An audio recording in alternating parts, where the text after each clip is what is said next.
सांस्कृतिक नियमानुसार प्रत्येक परिस्थिति साधन सामग्री है और कुछ नहीं।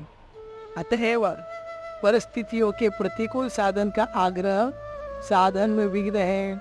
प्रत्येक परिस्थिति में साधन हो सकता है, क्योंकि ऐसी कोई परिस्थिति हो ही नहीं सकती जिसके सदुपयोग से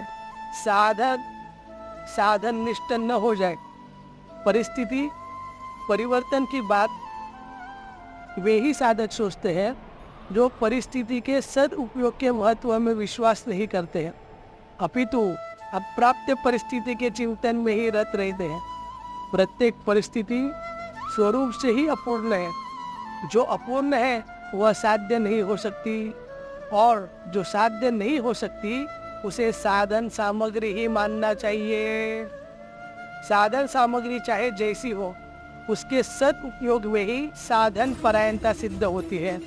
यह रहस्य वे ही जानते हैं जो साधन को वर्तमान की वस्तु मानते हैं। जो साधक साधन को भविष्य पर टालते रहते हैं, वे कभी भी साधन निष्ठ नहीं हो पाते हैं, क्योंकि साधन वर्तमान की वस्तु है, भूत और भविष्य की नहीं।